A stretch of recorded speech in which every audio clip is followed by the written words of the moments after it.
Quero convidar você então para abrir a sua Bíblia comigo. A minha já está aqui em minhas mãos e eu quero convidá-lo para abrir comigo em Mateus no capítulo 3 e no verso 16. Evangelho de Mateus, capítulo 3, verso 16. A palavra de Deus diz assim: batizado Jesus, saiu logo da água, e eis que se lhe abriram os céus, e viu o Espírito de Deus descendo como pomba, vindo sobre ele. Esse evento do Evangelho é muito conhecido por todos nós. O momento em que Jesus é batizado. E quando Cristo é batizado, você tem ali a presença da Trindade. Você tem Deus o Filho sendo batizado, você tem Deus Espírito vindo como em forma corpórea de pomba para ungir a Cristo e prepará-lo para o seu ministério, e você tem do céu o Pai que vai dizer: este é meu Filho amado em quem me comprazo. Então você tem a presença da Trindade nesse importante acontecimento do plano da salvação. Porque o batismo de Cristo, ele vai marcar agora o início do seu ministério. E o Espírito Santo vem para ungí-lo para esse ministério. Depois é o Espírito Santo quem vai levá-lo para o deserto. Depois é o Espírito Santo quem vai dar poder para que Cristo faça todos os sinais e maravilhas que ele fez ao longo de todo o tempo. Então o Espírito Santo esteve direcionando o ministério de Jesus Cristo. E no momento do seu batismo, como a pomba, ele desce sobre Jesus Cristo.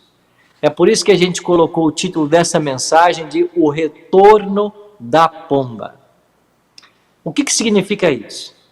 Significa que esse Espírito que estava presente com Cristo e foi dado depois aos apóstolos, ele voltaria no final da história da igreja cristã.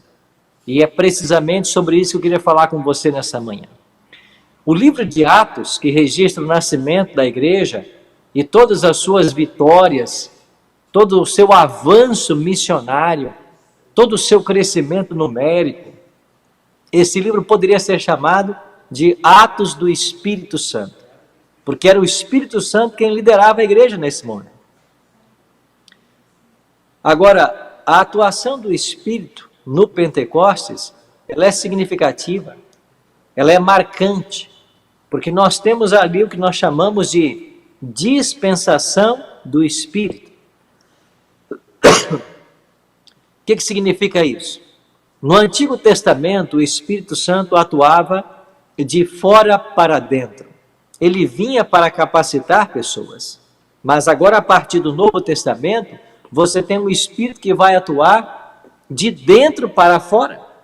E no Evangelho de João, especialmente no capítulo 14, Jesus foi muito claro em ensinar de que quando o Espírito Santo viesse, ele estaria em vós, disse Cristo para os discípulos. Ele estaria dentro dos discípulos.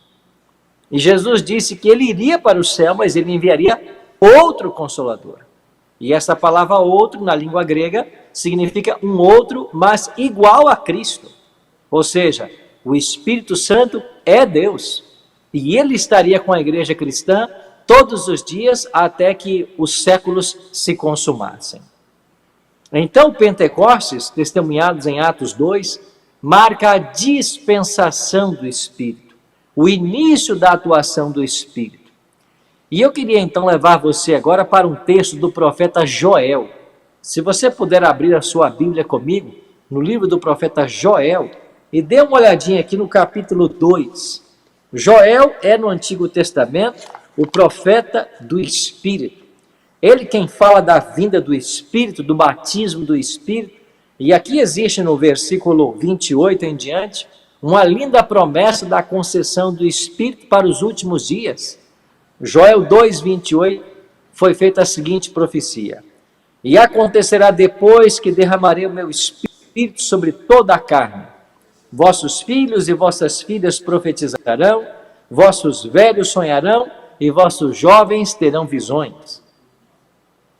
Então o Espírito Santo foi prometido nos últimos dias, para todos. E quando Pedro começa a pregar em Atos capítulo 2, E as pessoas começam a criticar alguns discípulos, até chegando a afirmar que eles estavam bêbados. Pedro vai se levantar e dizer: não, varões, esses homens não estão bêbados como vós pensais, mas o que vocês estão testemunhando foi aquilo que profetizou Joel. Então ele faz agora a aplicação da profecia ao que estava acontecendo em Jerusalém, em Atos capítulo 2, no dia de Pentecostes.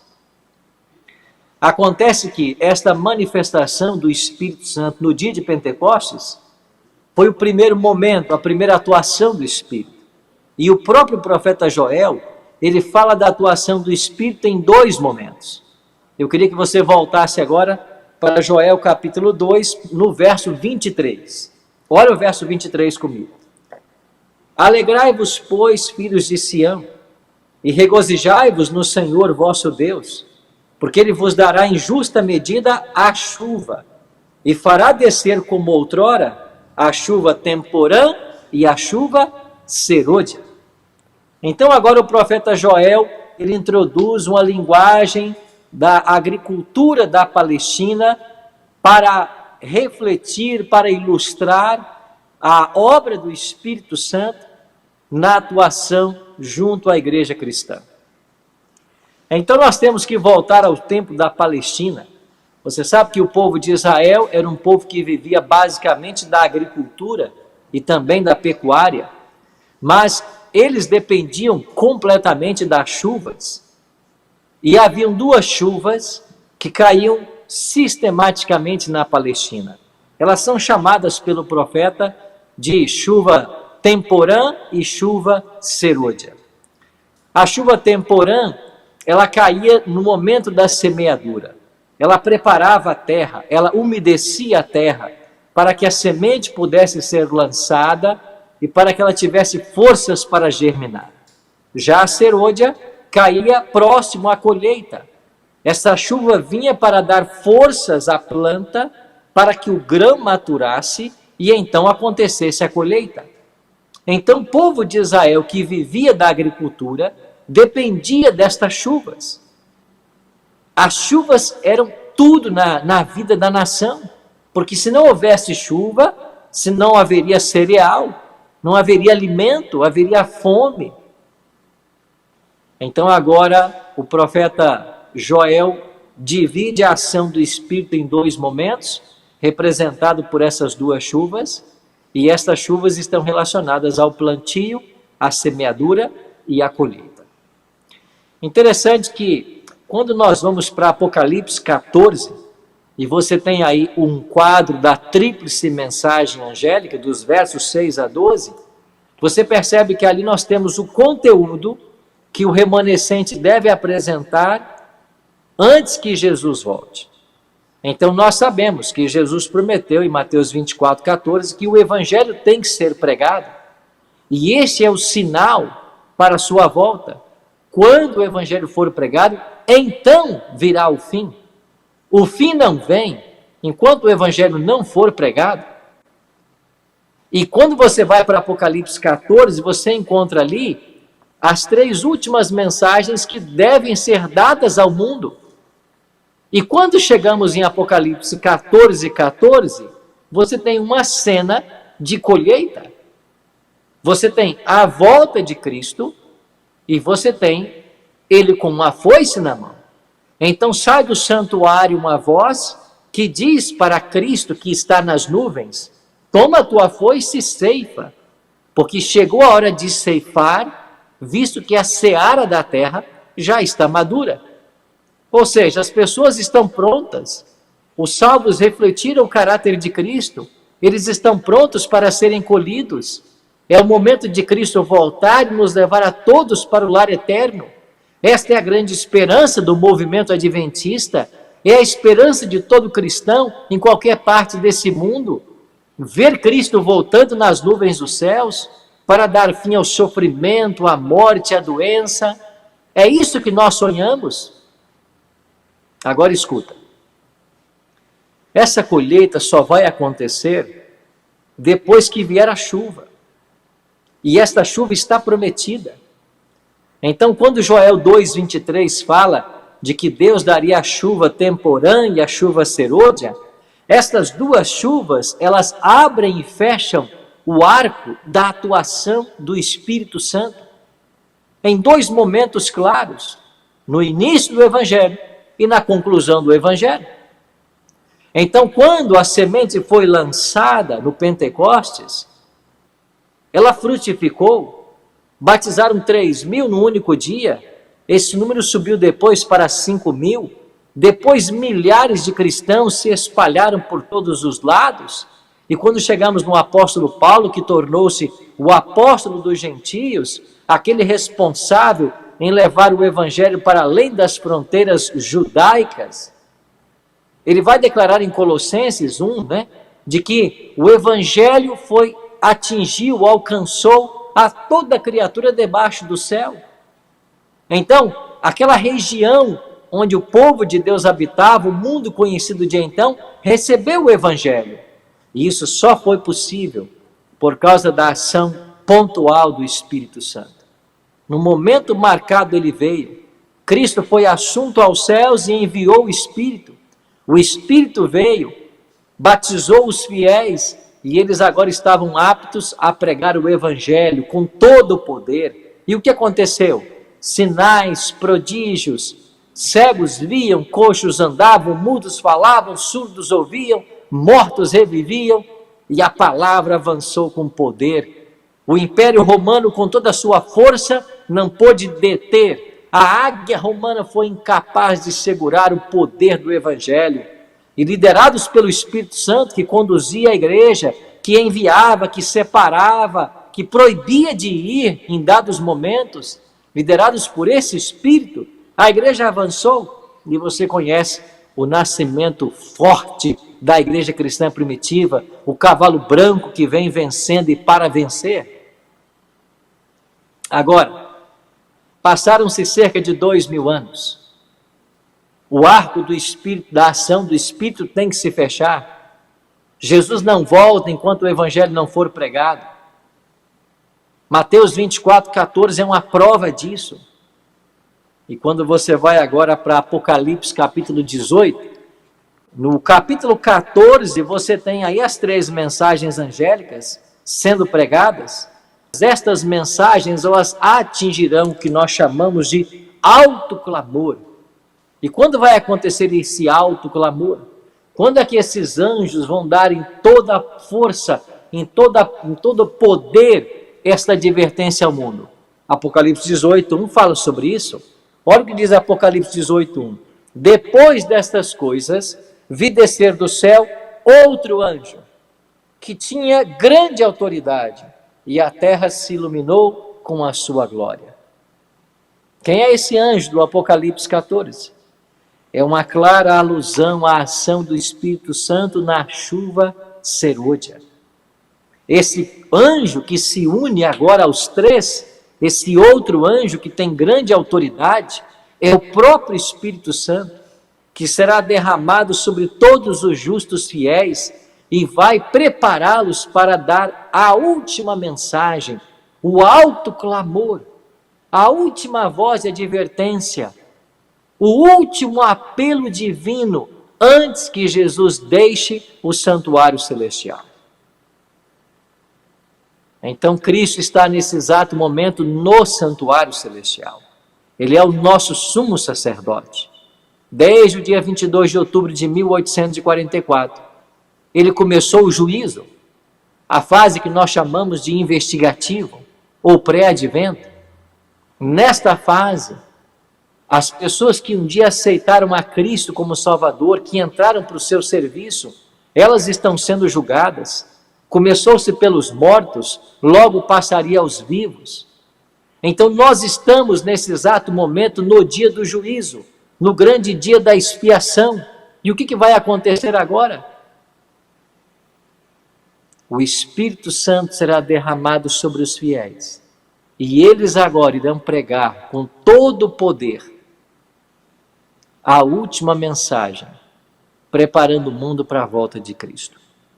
Esta ação do Espírito Santo no final da história é chamada pelo profeta Joel de chuva serôdia. Com isso, amigos, eu quero dizer para vocês de que a nossa única esperança como cristãos, como igreja, como crentes, a nossa única esperança repousa na vinda do Espírito Santo. Assim como era impossível para os discípulos pregarem o Evangelho para todo mundo conhecido de então, senão pela ação do Espírito, para nós também é impossível. É impossível transpormos fronteiras de países fechados, de países autoritários, onde o Evangelho não pode ser pregado, onde a Bíblia é proibida, onde o cristianismo é ilegal. É impossível rompermos essas barreiras. É impossível chegarmos a cada município desse país continental que é o Brasil. É impossível chegarmos a cada país do mundo, a cada região, senão pela ação maravilhosa da chuva serôdia. Agora, a boa notícia é que quando vier a chuva serôdia, nos está prometido um poder muito maior do que aquele que foi manifestado no dia de Pentecostes. E se lá no dia de Pentecostes nós tivemos uma atuação extraordinária, milhares de conversões, sinais foram realizados, sinais foram vistos, imagine o que não vai acontecer agora, nos dias finais da história. E eu e você temos o privilégio de fazermos parte desta última geração que há de ver a volta do Senhor Jesus. Eu e você precisamos nos unir como igreja, precisamos nos preparar para esta chuva.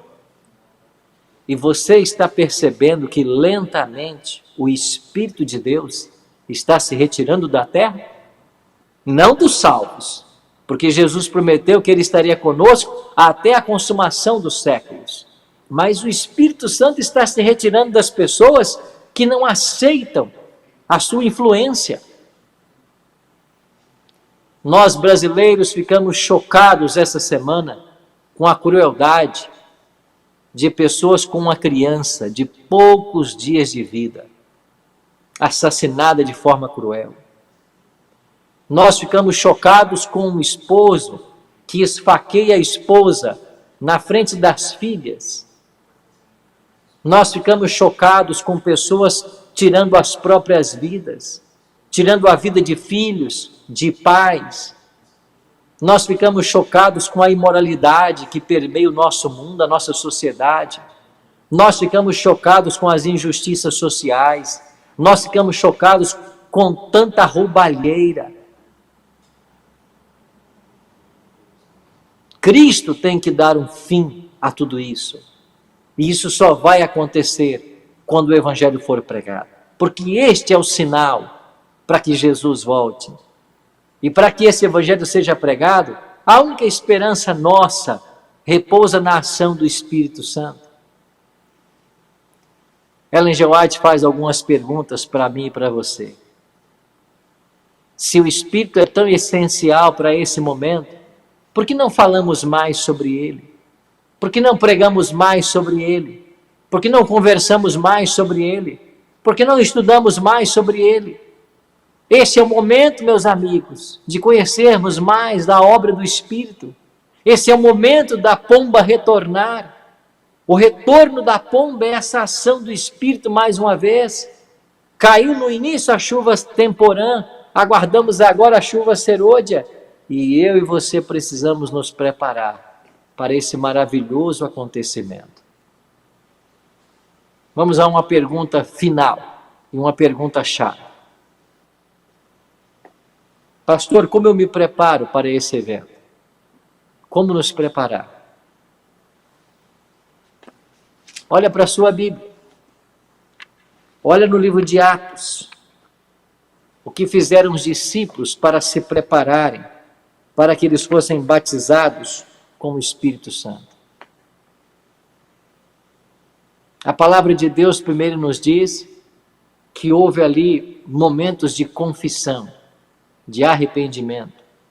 O apóstolo Pedro apresentou isso em sua mensagem. Arrependei-vos, pois, e convertei-vos, para que sejais cancelados os vossos pecados e recebereis o dom do Espírito.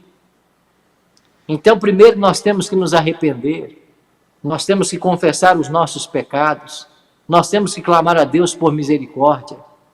Isso fala, amigos e irmãos, de um reavivamento pessoal, de algo íntimo que precisa acontecer em nosso coração.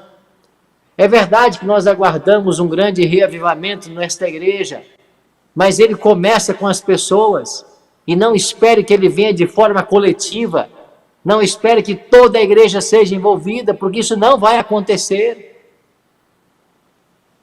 A profecia desenha que a última igreja, que é o período que nós estamos vivendo, seria uma igreja morna, nem quente, nem fria. A parábola contada por Cristo das virgens diz que 5 eram prudentes, 5 eram loucas.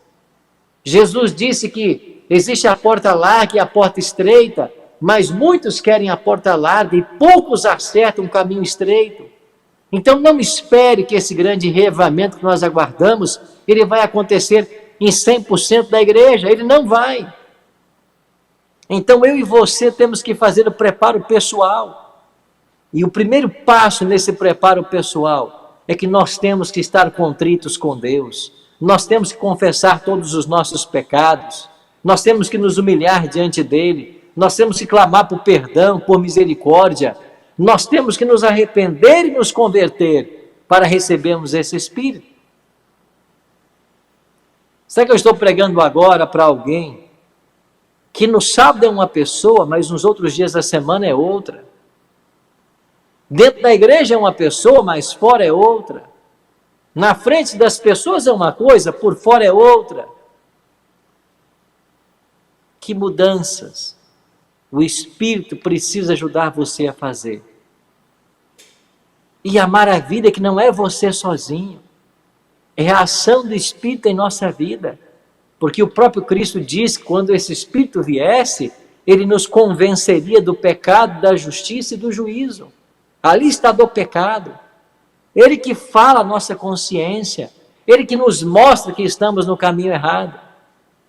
Nós estamos vivendo uma crise mundial na saúde, uma pandemia que tem ceifado milhares de vidas todos os dias. Pode ser que eu esteja falando com alguém agora que tem parentes na UTI. Talvez você esteja infectado por esse vírus. Nós não podemos brincar com o tempo. É hora, meus amigos, de nos aproximarmos de Cristo, de confessarmos nossos pecados, de buscarmos o perdão do céu. Eu não posso ter pecado escondido, eu não posso ter vícios, eu não posso ter hábitos maus, eu não posso ter na minha vida as coisas que me afastam de Deus, eu não posso. Eu não posso perder tempo com as coisas seculares, eu tenho que priorizar a religião nesse momento, o reino dos céus. É isso que o Cristo falou em Mateus 6,33, buscai, pois, em primeiro lugar o seu reino, a sua justiça. Então é isso que nós precisamos. Queremos ser cheios desse Espírito, queremos nos preparar para esta chuva, nós precisamos abandonar todo o pecado conhecido. Nós precisamos confessar esses pecados, nós precisamos nos consagrar ao Senhor. Há um segundo passo. Nós precisamos tirar do nosso meio toda a dissensão. Por 3 anos e meio, Cristo trabalhou severamente com os discípulos para que eles tirassem do coração o desejo de supremacia, o desejo de ser o primeiro. Eles brigavam por posições o tempo todo. E Cristo, na véspera da sua morte, deu ali uma lição da qual jamais esqueceriam os discípulos ao lavar-lhe os pés, ao ensinar uma liderança servidora, a buscar remover os atritos. Eu e você precisamos remover também do nosso meio, das nossas famílias, das nossas igrejas, todos esses atritos. Não pode haver divergência, não pode haver busca pelo primeiro lugar. Todos nessa igreja somos servos. Tem que ser tirado do nosso meio o espírito da crítica, da desunião, da mentira. Cristo espera manifestar seu Espírito, mas numa igreja que esteja unida, numa igreja que esteja unida num propósito.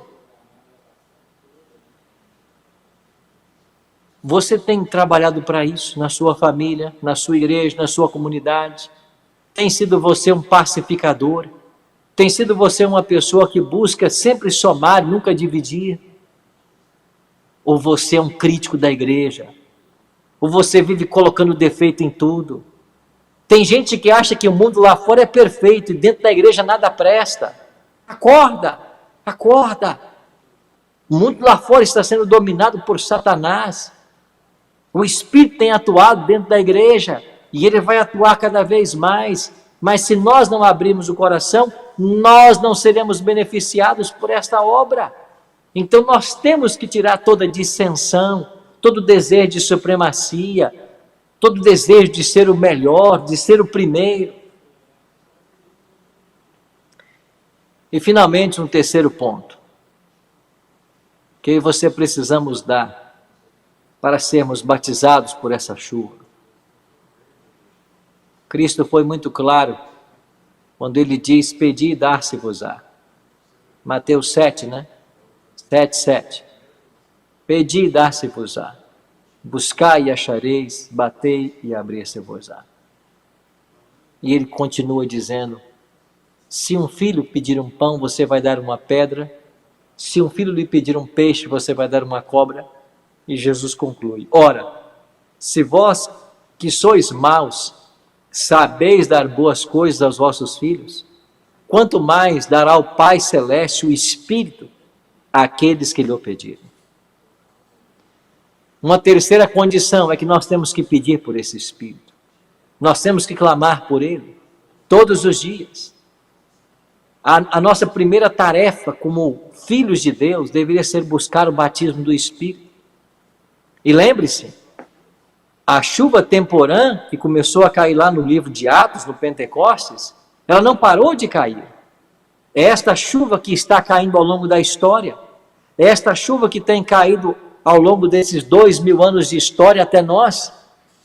E uma das condições para recebermos a chuva serôdia quando ela vier, é estarmos sendo batizados com a chuva temporã. É o batismo diário do Espírito. Então esta deve ser a nossa primeira tarefa, buscar por esse Espírito. E o que acontece quando eu sou batizado por esse Espírito? Vá lá para Gálatas 5, 22 e 23. Nós nos tornamos pessoas amorosas, pessoas bondosas, pessoas benevolentes, pessoas amáveis, pessoas com domínio próprio. Estes são os frutos do Espírito. Essas são as ações do Espírito na vida daquele a quem ele batiza. Então esta é uma condição que eu e você precisamos preencher. Por isso, amados irmãos e amadas irmãs, a nossa única esperança como igreja, como crentes, repousa na ação do Espírito Santo. E tão certo como hoje é um dia de sábado, tão certo como o sol brilha, isso vai acontecer. O Espírito Santo virá, os fiéis serão batizados, o Evangelho será pregado, o mundo será divertido, todos terão sua chance de fazer suas escolhas e Cristo voltará. Agora a pergunta que eu faço para você é: de que lado você vai estar na história? Daqueles que receberam o Espírito e participaram desse alto clamor? Ou daqueles que rejeitaram o Espírito e serão abandonados à mercê de Satanás? De que lado você quer estar? Então só existe uma forma de estar do lado certo.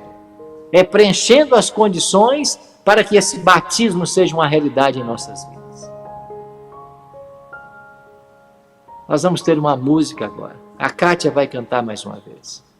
E eu queria que enquanto a Kátia cantasse, você pensasse. Primeiro, existe algum pecado não confessado na minha vida?